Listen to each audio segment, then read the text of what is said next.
Hi, everybody. We're back after multiple technical difficulties.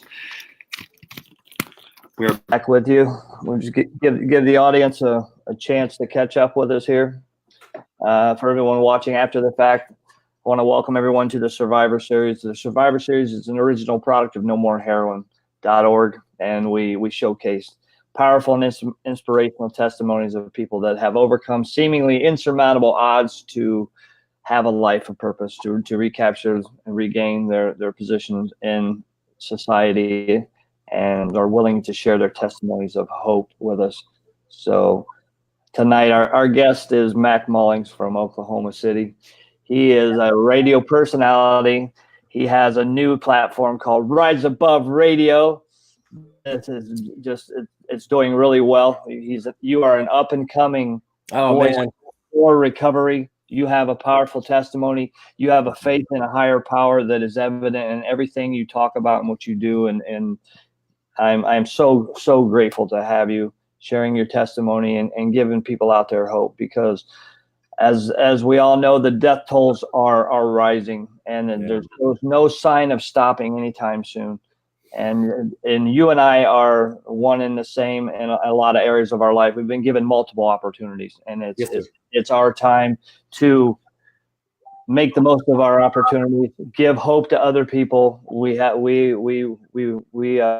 a program based in a 12-step fellowship. I'll say that I do not represent that fellowship, but I'm so grateful to be a part of it. Well, man, I'm honored to be a part of this too, man.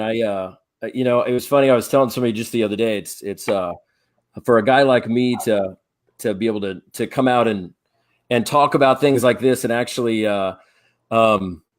it's for an alcoholic like me, Higgy, this is a trip, dude. This is crazy for me to actually be on the other side of it. Accountability was a word that never really belonged on the same page as my name. And just like you, for the longest time, I totally ran from anything. So it's a trip, man. I appreciate it, brother. Thank you, man. Well, again, thank you for being here. Take us on a trip down memory lane. What was it like growing up in your home? Yeah. Where are you from? Give us a little background.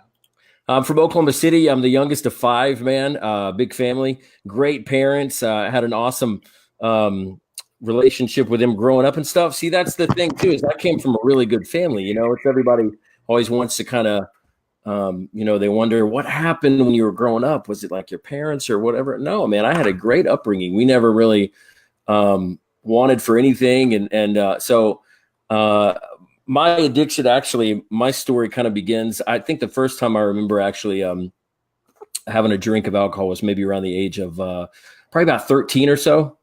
And sort of that's when it all sort of kick-started, if you will. But it wasn't one of those things where it from then on became the problem. It was, you're a kid, you save your lunch money and stuff, your allowance, and then spend it on Milwaukee's Beast at the end of the week or something and drink with your friends. It's a rite of passage and something you get to do. But yeah, so that kind of started. That was probably the first time I remember having a drink and everything. But it wasn't. It became sort of. I never thought drinking was bad. You know what I mean? It was always kind of around, and it became a bonding element for the socializing and things like that. So I didn't know anything about addiction growing up. I didn't. It's the stigma. It's the stigma because you hear somebody is a drunk, and you're like, oh my gosh, man, you don't want to do anything with that person. You don't want to have anything to do with them. Something is wrong. They are flawed. We grew up in a different era. Right.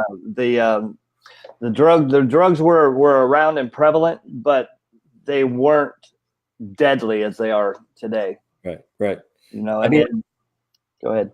Oh, I used to, thinking, I knew about people in high school. I always made the joke about, the only people that wore patchouli in high school were the ones that smoked pot, and you knew they smoked pot because they smelled like patchouli and listened to Smashing Pumpkins record all day long. You know what I mean? But like that was about the craziest thing that I could really hear about people doing, and I'm going to totally, age myself here, and that's totally cool. But now it's mind-boggling to me what is available and what's happening, man. Yes. I remember one time a friend of mine offered me like a Valium, and I thought, oh my gosh, you're crazy. Why would you do that? Yeah. And the whole idea that the hypocritical attitude of an addict, because I would, look at people and go, why would you ever put something in your arm? That's ridiculous. Right. Go. Why would you ever take pills? That's ridiculous. And I would be drinking the same and doing the same exact thing, which is my poison was different. Absolutely. We were looking for that escape, Right. and it was a social lubricant for myself.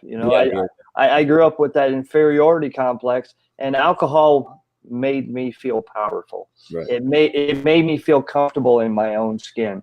It was liquid courage, and it filled me up temporarily. Yeah. With what I thought I needed to be a man, Right. To be a ladies' man, to be brave enough to you just speak up on anything in general. But there was something evidently broken in me from a very young age. Did you feel like that yourself? Yeah, as you're saying that, I'm thinking about, I never felt adequate, and it's not because I lack for any kind of love in the house or anything like that, but just something in me lacked. I wasn't a good athlete, man, but I would play because my older brother played and stuff, or I would try to fit in all these different ways, but I didn't. I didn't ever feel like confidence wasn't something that was on the top of my radar. Always. Oh, and even playing sports or just socializing. Yeah. I mean, I've always been kind of a social butterfly, but man, you nailed it. When I would put a couple of cans of courage in me, off we go. I mean, I fit right in, and yeah, definitely the identity. I got in radio at a young age. I was 19 years old, man. I didn't finish high school. And I didn't make very good grades in school anyway. I wasn't a very studious young man. I joked one day and said my grade point average in high school was 0 point. What you doing this weekend? So that was about it. I mean, that was, and I always, I prided myself, to be quite honest, as like a ladies' man, dude. But I didn't, I was the kind of guy that would go burn my first paycheck on a pair of sneakers and stuff. And I just rolled with it. I didn't know who the hell I was, man. You know what I mean? We roll through life and then we turn around and go, I didn't have any clue who I was. Well, for myself, I was different. I was a different person for different people. Yeah. Whatever they needed from me, I was willing to step into that role because I had no identity of my own. Right. I had some, like I said, self-esteem issues growing up. I came from a dysfunctional family. You came from a good home. Yeah. And your father was military, wasn't he? Yeah, yes, sir. Yeah, my dad was a medic in Vietnam, 66 through 68, man. He was in the first Cav out of Fort Hood, Texas, and out of Killeen, Texas, down to Fort Hood. But Pop, dude, you're going to get me, bro. Damn it, Higgy. My dad was my hero, man. He loved in only a way that he knew how, man. Pop, I think I still have just about every card that he ever wrote me when I was a kid. There wasn't a time where where I'd ever get off the phone with my dad and he didn't say, did I ever tell you I was proud of you? And that was all through, a memory I have right now is, I totally sucked at football, dude. I wanted to be, what do you want to do? I want to be Steve Largent. Okay, catch this. And I realized that I had bricks for hands. Oh, damn, you got to catch the ball to be good. Right. But Pop never, he made me feel like Steve Largent, man. And he just was always an encouraging dad. Whatever you do, do the best. I don't care if you're a trash man. I don't care if you're doing this or that. Just do your best. And so my dad was the founder of the Oklahoma Veterans Memorial that's down by the state capitol here in Oklahoma City. And my dad passed away, man, the day after my 1 year of sobriety. So I know I'm kind of going down a rabbit hole here, but my motto that I live by, dude, is peace in the pain. And I have to be that way because, especially with losing my dad, man, I was at at a place down in Purcell, and they're all watching right now at a place called Rob's Ranch, man. Expect a Give them a shout out. Give them a shout out, bro. They got a bunch of champions down there, man. I launched Rise Above Radio about 3 weeks shy of my 1 year sobriety date, dude. I had one of the cats on the show, and they let me come down, and I got my 1 year coin from them at a men's meeting and everything. And you know, it's a trip, Higgy, because because I in the meeting I said, so we're turning the corner with my dad's health, man. I don't know what he was an old Vietnam vet. Pop really wasn't healthy growing up when I was a kid. He always, he had this old tired non-vet body and stuff, man. But he just so we turned the corner, and anyway, man, I told the guys in the meeting, and here's the thing about recovery, okay? If anybody watching, if you get one thing out of this conversation, I want you to remember this, okay? I looked all those 30 plus dudes in the room, and I said, I know that we've turned the corner in my dad's health, man. I don't know what that means, but I know for me as a person in active alcoholism, I hated feelings. I hated them unless I felt like king of the mountain. You know what I mean? But if you wanted to talk about sad, I would run as fast as I could from it. Grief, I didn't know how to grieve at all, man. So I told these cats in the meeting, I said, turn the corner with dad's health. I don't know how much time we have, but I can guarantee I'll make you one promise. One promise is that I'm not going to go run back to a bottle, man. I'm not going to drink again. Amen.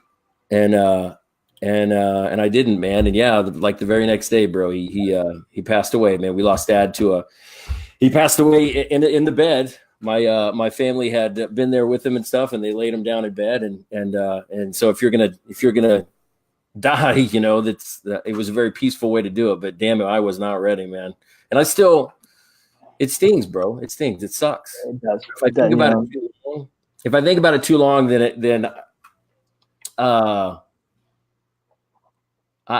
you always have to make sure we're not in our own head. You know what I'm saying? Like if I think about it too long, then I know I can entertain thoughts of being sad or whatever. But he had Alzheimer's, and it wasn't to a point where he didn't remember any of us. It was more like short-term issues. But the cool thing, dude, is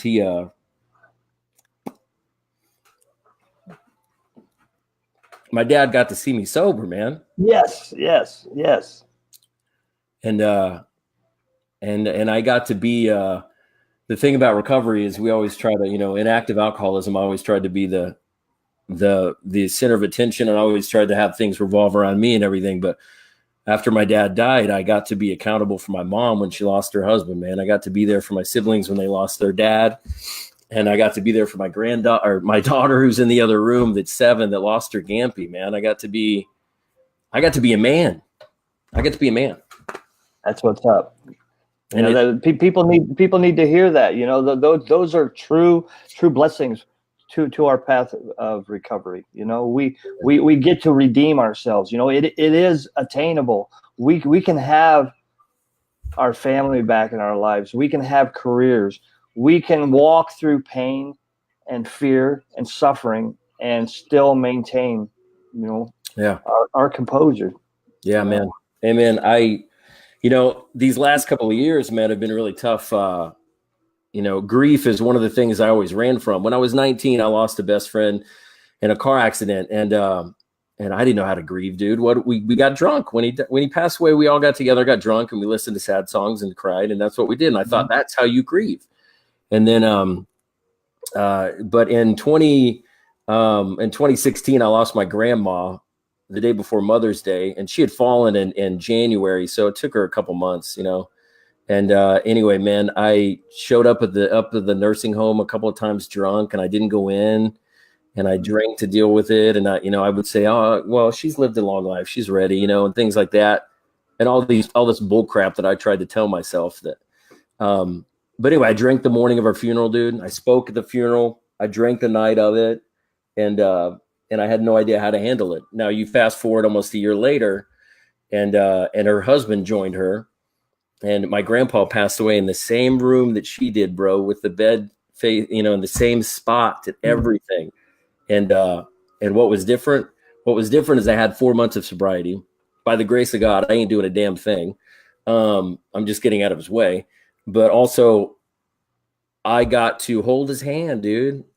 and I got to like whisper in his ear, and I got to tell the most God-loving Jesus, like this dude he was a great man that you always hoped to be like, and he's one of those guys that one of the fears that you would have is that he would give you $10 million worth of advice and you wouldn't take 10 cents of it, Right. Like this is one of those guys. And so, anyway, man, there we are in this room, and it's a tragic moment because he's taking his last breath, but how good God is. I got to hold his hand, dude. I got to lean over in his ear and tell him, you are so important to me. You're so amazing. And I got to tell him, go on, man, go on and go here. Well done, my faithful servant, man. Get in there, get in the gates. And so that's the beauty of recovery, dude. That's peace in the pain. I had a kid one day roll his eyes and say how cheesy it was. I don't have any cheesy motto to say like peace in the pain or whatever, but and it ain't about a motto. It's about finding it here, about finding a new way to live. It really, because if I had to been sober with my granddad, man, I would have been in bad shape. But I tell you what, Higgy, and everybody out there watching and listening or whatever, man, I would have been floored. I sure as heck wouldn't be here if I wasn't sober when my dad died, because we were in a bad spot. I mean, my sobriety date. So the last drink I had was 12/22/16. So December 22nd, 2016. And it kind of, I guess I'll just go ahead and jump into that if that's cool with you, man. Yeah, well, can you tell us about what your bottom looked like? Yeah.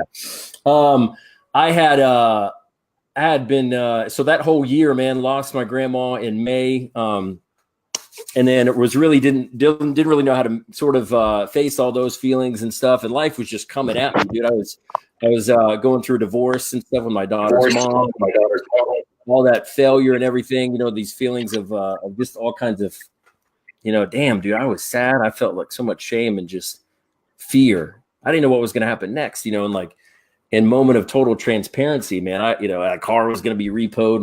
My credit was going to crap. I couldn't even put a milkshake on layaway, for crying out loud. All these things were happening. And my answer was to go get drunk. So I had been drinking about 4 days in a row, and this particular time, and I knew it was bad because I wasn't eating at all like we do, man. And I was vomiting probably 5-6 times a day. I mean, the drinking was the last thing I did at night and the first thing I did in the morning. We in our active addiction, we think we're pretty clever. Like I was putting vodka in coffee and stuff. Like nobody will know until I totally, until I puke it all up or whatever. But December 22nd, 2016 was a very, very bad day for me. It was a Thursday, bad day, but also a great day. Just steady drinking all day long, man. I mean, all day long. And what's funny is I'll go to a store and see somebody buy I'll get 2 tall boys and that'll be it. Or I'll just get 4 of these cans of beer and that'll be it. And I used to do that thinking this is all I'll drink, even though I'll be back in an hour to get more. And so that's what I'd done. The liquor store was right down the street. So I would go back and drink. And I mean, at this point I was drinking the expensive vanilla extract my wife would buy because I knew there was alcohol in it. And I mean, I was drinking, I turned into a person I never thought I would be, man. I mean, I was chasing alcohol down and it hijacked when I had one drink in me, it just completely hijacked it. So, it's a Jekyll and Hyde effect. Oh, dude, unbelievable. Yeah. Yeah. And so I started to isolate. I didn't answer any phone calls and I didn't really reply to any text messages. I just pretty much isolated away from everybody and everything. Yeah. And I had never done that before. I'd battled depression and always, what will happen when I die and kind of things like that. You know what I mean? I'd get really hammered and then think about what if I died in this incident? What if I died here or there, whatever. And so this is honestly the first time that these, it wasn't an audible sound, but this is when my brain started to entertain the ideas of ending it all. Mm-hmm. And so, the place that I was living at the time was in a gated community, but we had a pond in our backyard. And so I would go out there and burn one. I'd go out there and smoke and stuff, but I would look at the backyard and they had just broken up a retaining wall. So there was some concrete and some bricks and stuff on the side of this pond.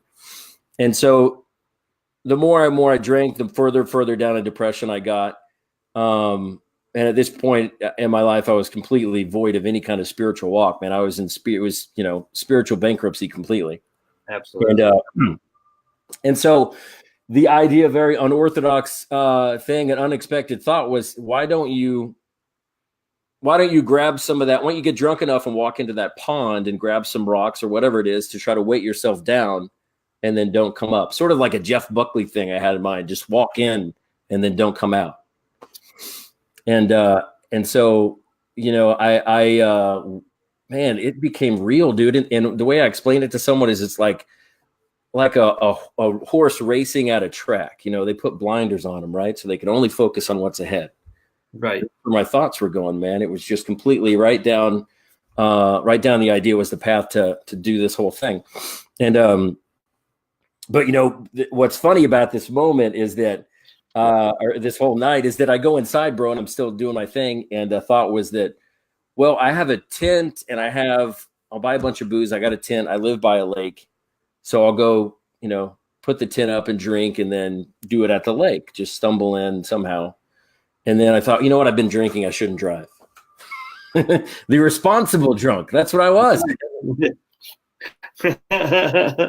So anyway, man, the idea was there about doing this in that pond. And I wish I could tell you what moment it was specifically or what picture I looked at of my daughter or what it was. But I think I had texted my mom and she said, you need to call for help.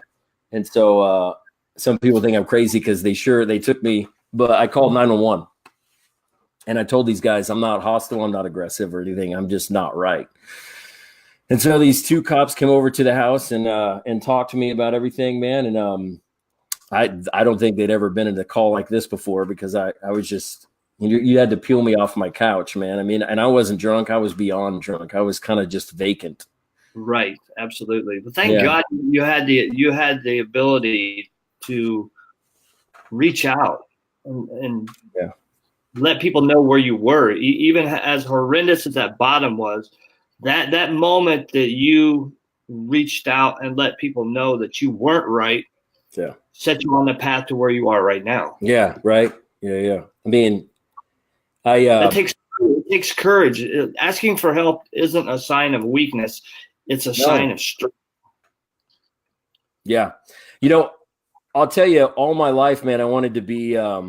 I felt like if I join the military, man, I'll feel like a man. We talked on that man thing, and or if I was good at sports, man, I would really fit in. If I was good at this and that and the other thing, this and that. But I honestly, the most manly, masculine, whatever it is, I think the thing I've done in my life that made me feel like a man, I guess is what I'm trying to say, is when I finally surrendered and said, I can't do this anymore. I can't do this. Because the easy thing is getting drunk. We know that. The easy thing is going down the street and getting more booze. I can do that. But the hard part. It's the easier, softer way we're always looking for. Yeah. What gives us the most comfort in the beginning causes us the most pain in the end. Oh, yeah, man. Yeah. Absolutely.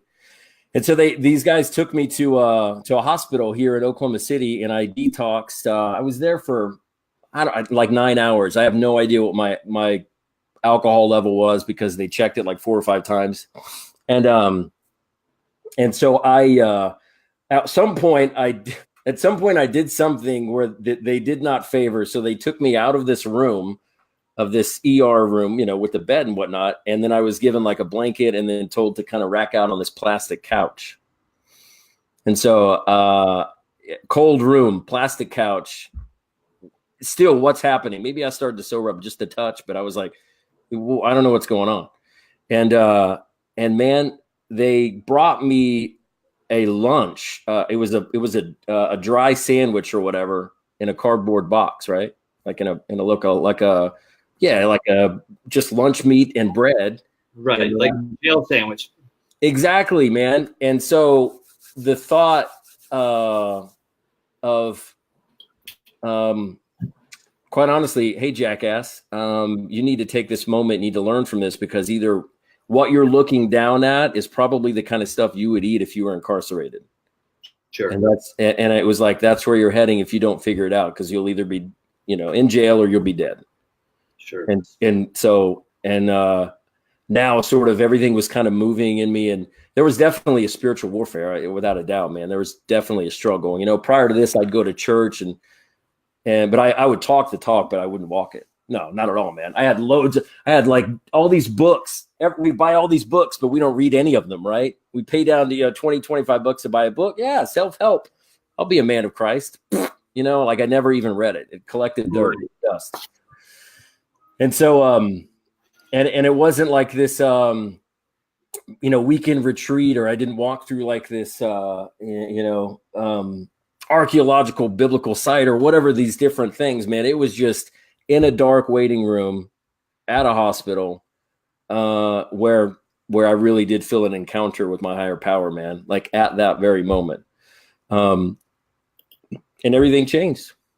And then it was the surrender, because then I didn't care what happened next. As long as I followed and kind of asked for direction, that's the thing, is we don't have to figure it all out. Hell, you'll never hear me say I've got it figured out. If I do that, I'm in trouble, man. I know that. No. Right. And so I just, then was the surrender. Like, I'll just follow whatever lead is next, man. This cop took me to, I thought I was going to go to this one unit or inpatient, but he actually took me to the adult mental unit. And so, again, I didn't really know what was going on. And I didn't ask a lot of questions, man. I just kind of, I talk for a living. I've been in radio for almost 20 years. When I was a kid, my dad would say, King's X, hold on a second, stop talking, time out, And now I just learned to shut up. I just had to be quiet, be still, man. And just, I wasn't treated like an idiot. I wasn't treated like some broken, flawed individual, but I was just completely surrendered. Like, whatever you need from me, is fine. And I got back to this, it's the adult mental, man. So there's a waiting area. You sit again on the plastic. Never in my entire life had been like this before, but it was, the kind of the community area, sitting on plastic furniture again, watching a Thunder basketball game. Thunder up, son. And and so my mom came to see me that night, dude. This was a Friday, December 23rd, right? 2016. Mom came to see me, and she brought me a prayer book, man. And one of my best friends came with her. And so this prayer book, I didn't read it front to back, and I didn't, but all I did, bro, is I thumbed through it, and everything that was in red, I read it, everything that was red.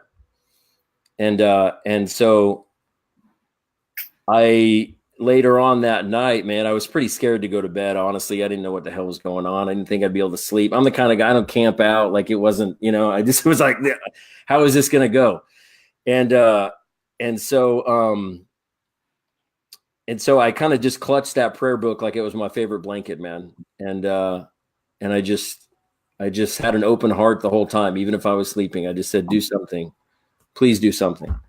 And God likes to show off when we let him. He's proud of us. We think we're pieces of crap, but he's proud of us. Right. And absolutely. And here's a great thing, right? I don't believe in coincidence. I don't believe it at all. I believe in God winks and things like that, right? And up until this point, I'd never actually lived by like really following that like theory on it all. I just thought, well, like, that's interesting how that happens. Okay, so this is Christmas Eve, right? Saturday morning, Christmas Eve. I was going to have my daughter, my fiance and I were going to have the daughter. And so if I could really put a screw and everything and kind of like, foobar it up really bad, this was pretty it. Your boy, I was an overachiever, man. Like, let's do it on Christmas weekend. I'm that guy. Right. Oh, man. Yeah. Like, if you want me to go hang out with you and we're drinking and stuff, first of all, we don't do happy hour. We do happy hours. We might burn some shit down. Hours. And then also, like, we'll have to go make a couple of beer runs. Like, we just try to overachieve, man. That's all we do. And so, anyway, man, I was told you won't be able to leave until maybe Tuesday or Wednesday. The head psychiatrist that's supposed to be in actually took the weekend off. And so you need to talk to him. And so I kind of was trying to accept the fact that I wasn't going to get out, man. I wasn't going to get out for Christmas, and I wasn't going to see my daughter, and oh my gosh, man. And so, it's Saturday morning, bro. I wake up they called on the PA to do medication and everything. And I just sat there, dude, on the corner of the bed, Higgy, and I said, I know you're real. I know you're there. And I'm sorry about, I said, I'm sorry about where I've gotten this here. And I said, but I have decided I'm going to love you back.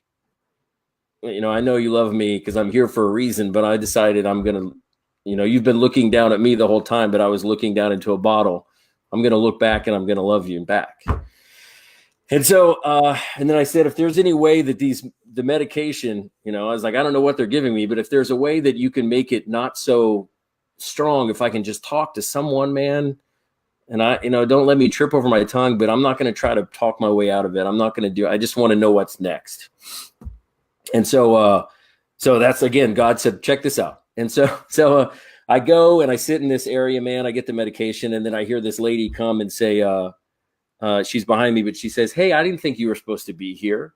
And so the head psychiatrist goes, yeah, well, there was a last second thing. I decided to let so-and-so off. So here's this guy that I wasn't supposed to see for 3 or 4 days later that has the ability to let me go. And so he talks to everybody there and he comes to me and says, we have a back, let's go chat. And so I go into this room and, I've got a drinking problem, man. I don't know what the definition of an alcoholic is, but that's me probably. And so we chat and he called my fiance to actually verify that I had a place to live and all this different stuff, man. And I was discharged, bro. And we went and picked up my daughter. We drove to Tulsa to see my now in-laws. And I haven't had a drop of alcohol since, dude. And again, I'm not doing a thing about it. I'm just trying to live in a different way than I used to. It's working. It's working. You can see the peace and serenity in your face, the way you present yourself. You're grateful and you're humble. You've come a long ways from where you were 2 years ago. Yeah, thank you, bro. Yeah, I wouldn't trade it for anything in the world, man. And I heard somebody say, if I had a magic button, I wouldn't give you, and I could grant you recovery, I wouldn't just click it and let you have it. And then you think, wow, that's really kind of a messed up way to say things. Why wouldn't you do that? And because I don't want to cheat you out of the journey, man. I don't want to cheat you out of it. That's right. And for the longest time, I felt like I was doing it wrong. I was doing something wrong. And I had so much anxiety lived in me. And I felt like I felt like I had a tightrope relationship with God. And I felt like things at work would go great as far as radio. And I lived in Los Angeles and I was on the air there for a little bit. But anyway, all these different things that really don't matter because I had so much of struggle inside. But something would happen and then I would fall, stumble. So here we are on this tightrope. God loves me. Things are good. You screwed up again. Let's start it back over. Right. And I just had to learn, man, I don't have to be qualified. That was already done when I was in my mother's womb, man. That was already done. Good stuff, man. So with your show, Rise Above Radio. Yeah. Tell us what the mission with your show is. What are you trying to accomplish? Yeah, well, man, I'm hoping to actually just do what you and I are doing right here, man, and just sharing the stories and stuff. And like I always say, I could have a revolving door of people in lab coats with all these, initials and letters by their name and stuff, man. But I truly, in my heart of hearts, I don't believe that anybody can really relate to an addict like another one, man. I don't think that. I feel the same way. Yeah. I mean, there's just something about it, dude. And the show actually, so about 5 months of sobriety, the idea of the show came around. I always try to kick around things, but I was pretty good at always rushing things. So again, just trying to learn, be quiet. And so I kind of was just asking for constant direction with it. And man, when it launched, it was sort of just talking about recovery in Oklahoma and Oklahoma City and stuff. And again, because my wife's over there, but I always used to say my radio career was playing hits and hitting on chicks, man. I didn't ever think I'd be doing talk radio, but I never thought I would be talking about how I couldn't stop drinking. And I was the epitome of an alcoholic, man. And I never believed I was self-centered, and I never believed it.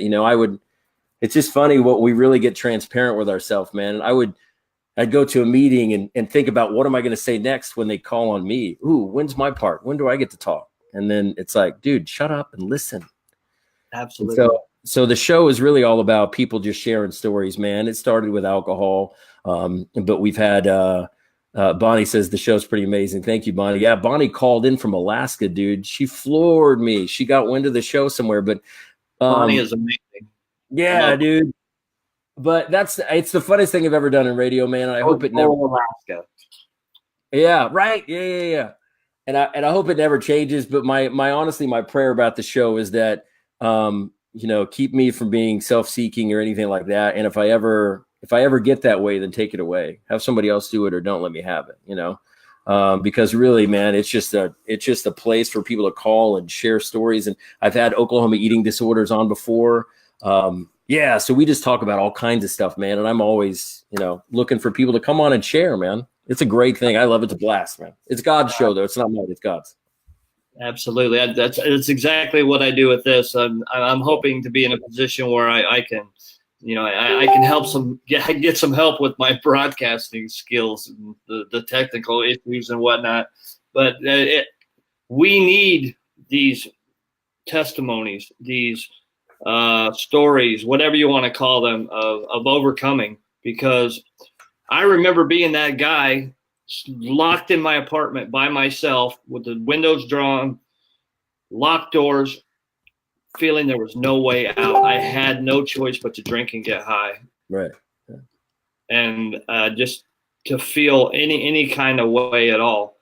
And I just didn't know a better way until I was introduced to recovery. I was forced into recovery, but once I experienced it and I felt the love of the fellowship and the positive support that I got from other people, I found out that I wasn't the only messed up person in the world that had all this baggage that was dragging me down and killing me from the inside out. Right. Yeah. I mean, I just think about the upbringing, because then that's a lot of guilt too, man. We're in the middle of, for me, one thing is that the shame is because I don't know why, like my family, I'm giving them a bad name and I'm not representing right. And why is the black sheep and all this stuff? And man, when we let fear and anxiety and sadness and all those things in, dude, I mean, yes, it's the recipe for disaster. And I was gladly holding out. Like, you want some more? Put this in here. Right. Cocktail, and that the Dr. Jekyll and Mr. Hyde effect is a very real thing, because when you put drugs in me, I change. My appearance changes. My motives, my intentions. I am not a nice person. Who you see before you today is my genuine self. But if you put drugs in me, different person altogether. Right. You know what's crazy? Evil spirit. That doorway opens up, and it's just I get consumed. Yeah. I went through something in the summer of 2016 that. Thanks, Johnny. I had a severe concussion, man, and I missed about 2 weeks of work, and it was in August of 2016, and that was actually I wasn't able to hold down a gig or anything since then. But my wife would tell you, every time I drank, man, after that I was very just depressed, sad, whatever. And prior to that, I was like, dude, me and Higgy, we're gonna chill and I'll buy you around all night, like it was it. But it just, something in my brain changed, and then I was prescribed pain medication. So then off we go with that, dude. And I was drinking on that, and then it was just one after the other. It's a toxic cocktail, and it just separates us further away from the spirit. And when we're separated from the spirit, we're separated from everybody else in our lives. Yeah. It I did the foreword for a buddy of mine's book, man. There's a guy named Matt Whittington, and I want to plug him real fast if that's cool, man.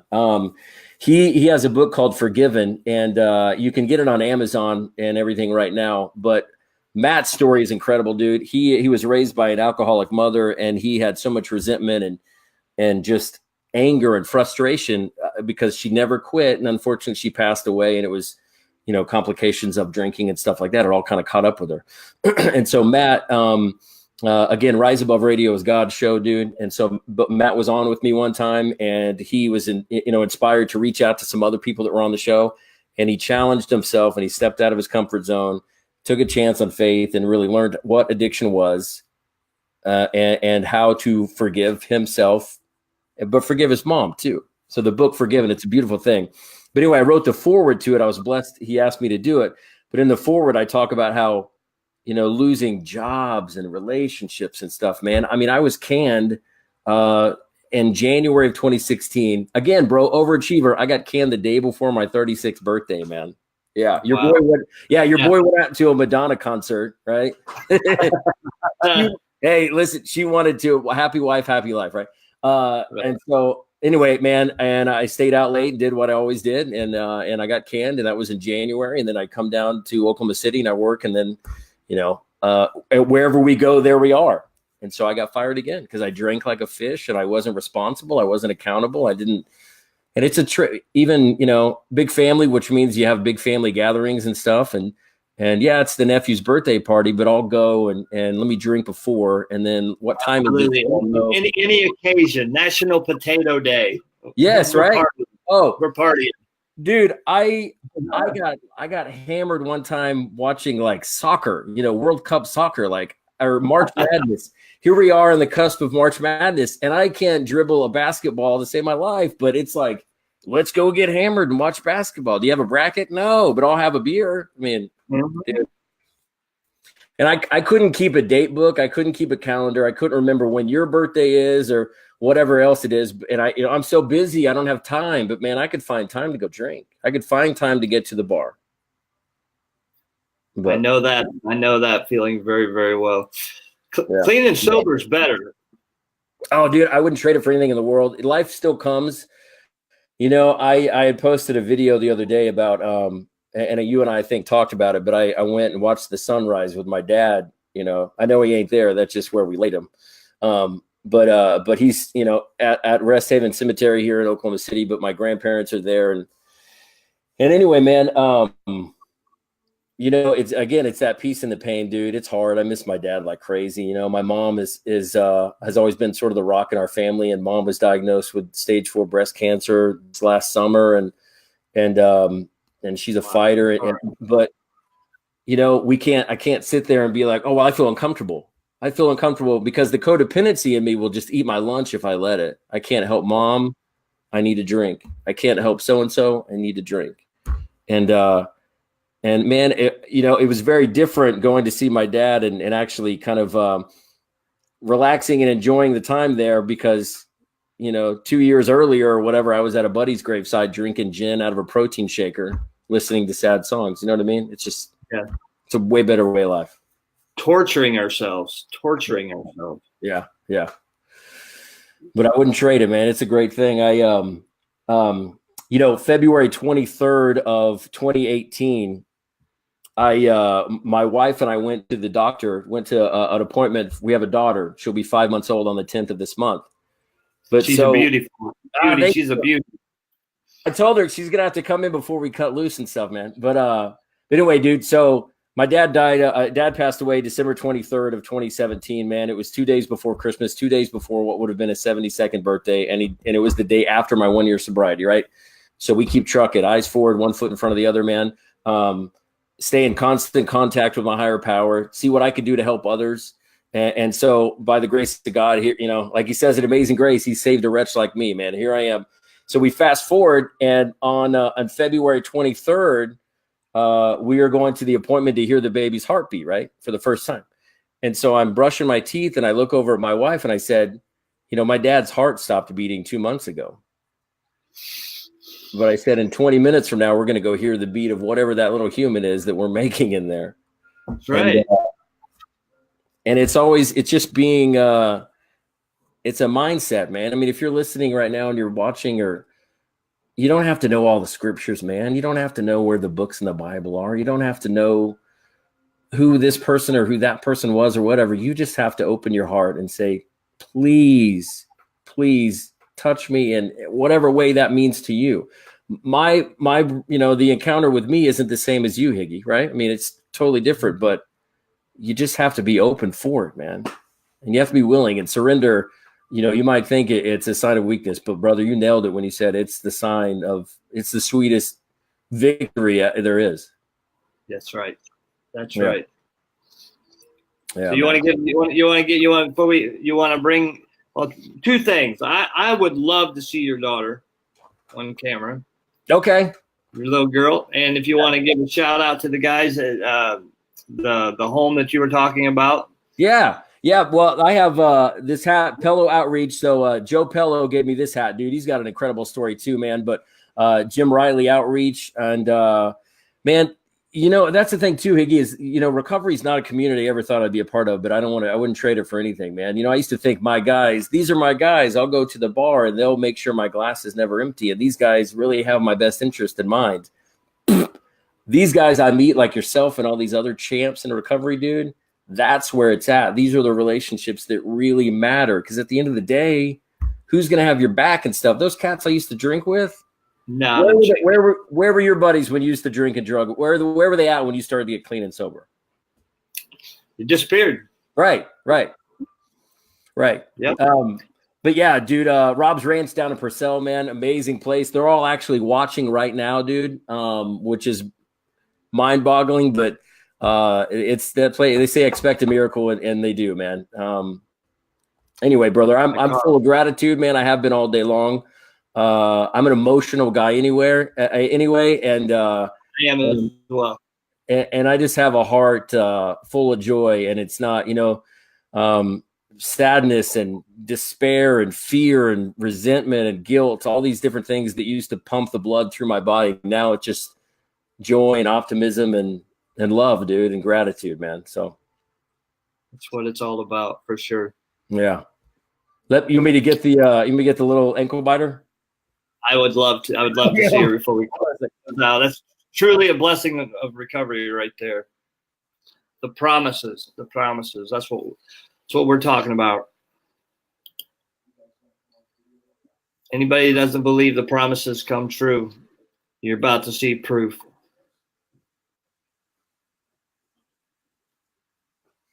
Thank you, everybody, for being here, even through all the technical difficulties and jumping back and forth. All right, check this out.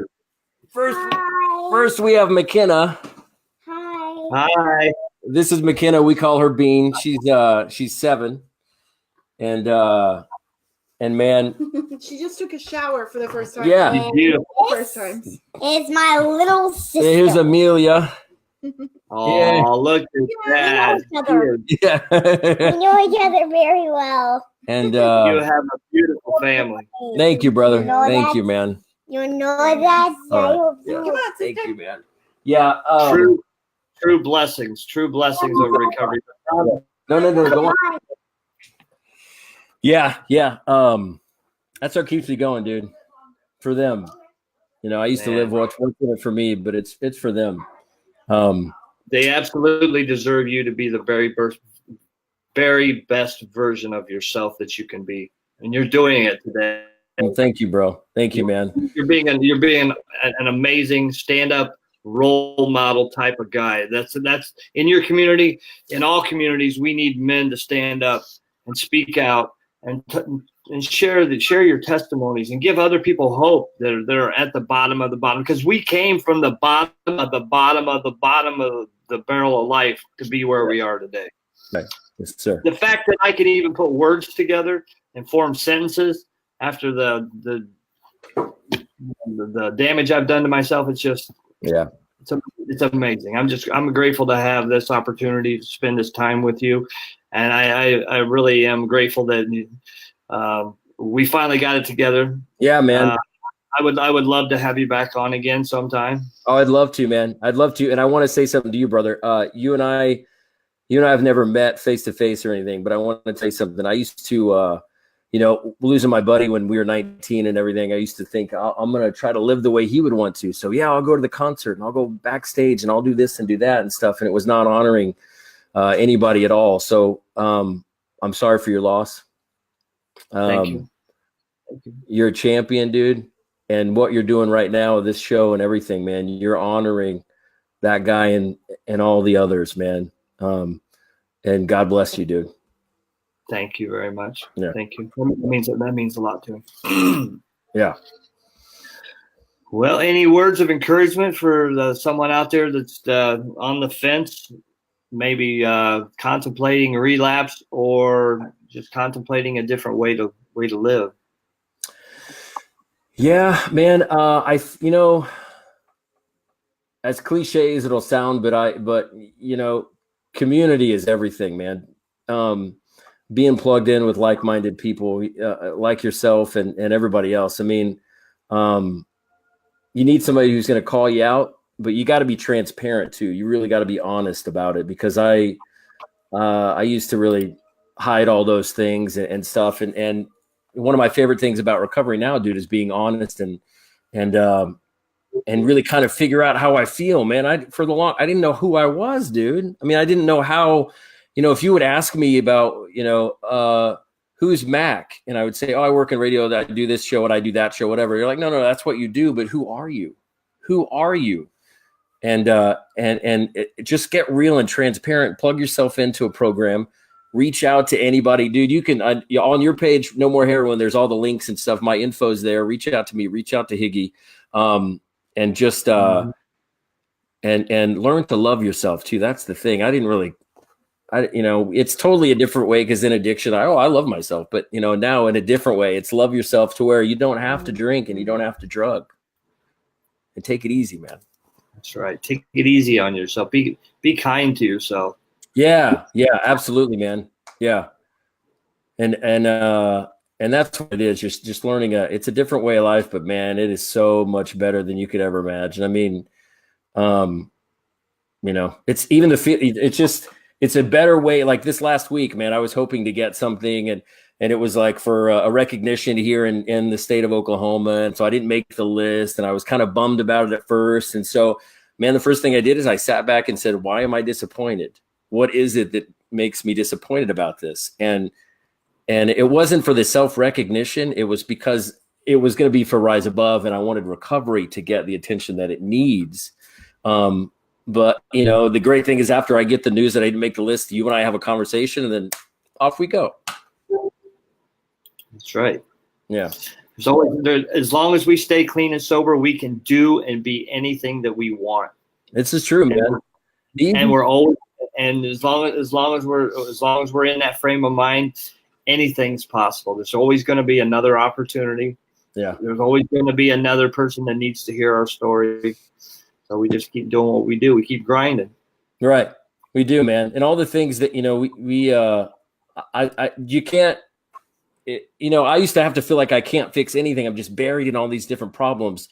Well, let me tell you something. Nothing's going to get fixed if you keep drinking and you keep drugging. It's going to get worse. Drowning. Guaranteed. I mean, we say, locked up, sobered up, or covered up, man. That is the truth. Nothing will get better if you keep on drinking and drugging. And you don't got to live that way, man. You don't have to. You don't got to do it anymore. How powerful is that statement when you think about it? You don't have to live like that no more. It's mind-boggling, man. Before you and I did this tonight, I promised the 7-year-old I would go take her run some errands and all that. So, and we stopped at an on-cue, and I aired up. Listen to this, dude. I aired up the tires of my wife's car. I got gas in her car. You know what I mean? As opposed to just being a self-centered jackass, I started doing stuff. And so anyway, we go inside, and I still walk by and see all the beer and all the coolers. And they changed the liquor laws here in Oklahoma, which I'm not a fan of. Don't get me started. But you can get it on the weekends, and you can get, all this different stuff. For guys like you and I, that's not good. And I say it on the afternoon show that I co-host on KOKC here in Oklahoma City. It's not good because, you got a little carton thing at the at a pharmacy at the Walgreens. I'm going to get cough medicine for my kid, and then I see a thing that's got like, oh, it's 3 glasses of wine in one. Right on, I'll have that thing finished before I get to the traffic light. And so anyway, I still look at the beer cooler and I see it in there, bro, but I don't need it, man. And it's great. It's liberating. You don't need it. You don't need it. Yeah. That will destroy any sense of peace, tranquility, and gratefulness that you have in your life. And you have so much. We just seen all the evidence there that anybody would ever need to see, that you have the perfect life and family. Thank you, bro. Thank you, man. That's beautiful, beautiful testimony all by itself to see you all together. Hey, if anybody in Oklahoma City, I want to plug this really fast too. So the monument that my dad founded, Oklahoma Veterans Memorial, is over by the state capitol, man. We're going to be at the Capitol tomorrow at 4:00. Big Jim. Dude. Oh my gosh. Yeah. Dude, that guy is lights out. Yeah. So we will be. Dude. Oh man. We will be at the Capitol tomorrow. My co-host and I are going to be broadcasting live doing the afternoon show from 3 to 6 on KOKC. The page is KOKC Radio. We'll do Facebook Live. Yeah. But, yeah, man. But also on May 25th at the and these are the things that recovery does, dude. I didn't do a damn thing to make this happen, but I interviewed this place called Carry the Load, and they do through a multi-state kind of a walk, carry the load, like, you know, soldiers carried stuff for us kind of thing. And so anyway, they're stopping. There's going to be a rally on May 25th at the monument. I'll have more details on that, dude, but it's at the place that my old man was the founder of, dude. And it would just mean a lot if everybody could get out there. So that's amazing. So where can we tune in? I'm sure Big Jim will be broadcasting from the. Oh yeah, dude, man, that guy's something else, bro. Yeah. Yes, he is.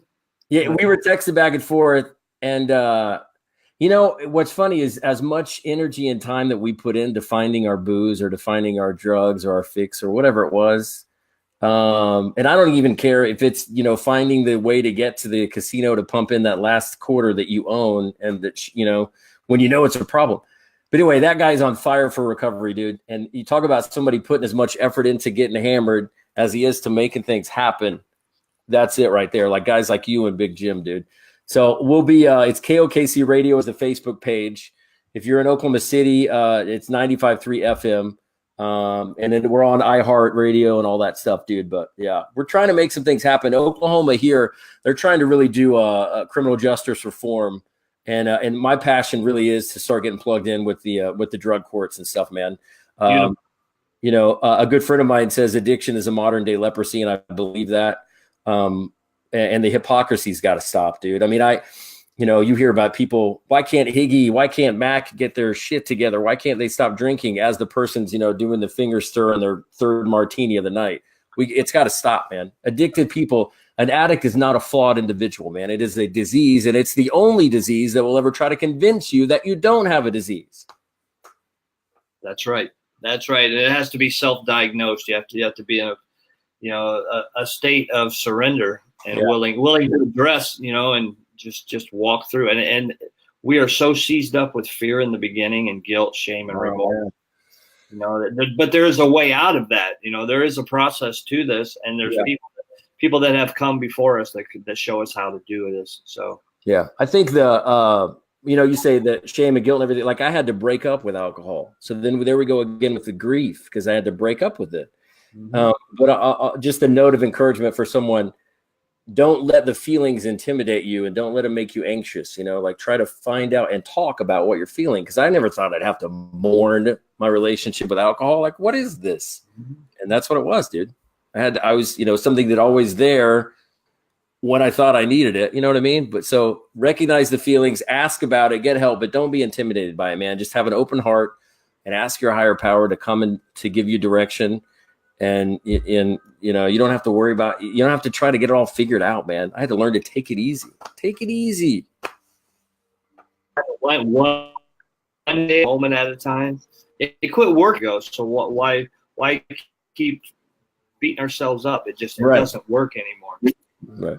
Yeah. Yeah, man. Amen, brother. I wouldn't trade it for anything in the world, dude. Thank you, Mac. Thank you, brother. Yeah. Thank you, man. I'll talk. Well, we will talk again soon. I'm looking forward to seeing the broadcast with you and Big Jim. Yeah, man. Jim Downs, love Big Jim. Good man. Good man. He's a rock star. And my Facebook page is on here, man. It's public, just so people can reach out and get a hold of me. If they want to be on Rise Above Radio, man, they're more than welcome to. Higgy, I know you're going to come on. Yes, sir. But also, you know, if somebody wants to shoot an email, it's all anonymous there. If they say, hey man, I need help, that's what's in it, dude. We lived in such this what's in it for me world on my birthday, bro. Really fast, man. You're getting me fired up about recovery, man. I love it. But on my 39th birthday, man, I got 2 emails back to back from people that I don't really know. but God had it on their heart to contact and say, I've got this person I know that needs help, blah, yada, yada. And then when they looked on Facebook, you know, you only know it's somebody's birthday on Facebook. They said, I'm sorry to bother you on your birthday. And I said, man, this is the best birthday gift I could get. Because you have confidence in me that you can ask me. I mean, dude, are you kidding? What a blessing that was to be looked at, to where somebody could reach out about something, because it ain't a game. It ain't a game. And unfortunately, you recently just were reminded that it's not a game. Absolutely. Thank you guys, everyone, for bearing with us through the technical difficulties. It was well worth it. I got filled up from it. I appreciate your honesty and your transparency and your willingness to share your testimony. Again, we need more people standing up, speaking out, sharing their testimonies of overcoming. And that's why we call this the Survivor Series, because Mac Mullings, you are a survivor. You are a role model. You are a rising voice for recovery in your community and across the country. So you can see and hear, you know, the blessings are very evident in your life. So I got much love and respect for you. Thank you again. Thank you everyone for tuning into the Survivor Series. We're gonna peace out on this one. Thanks, guys. Love y'all. Well.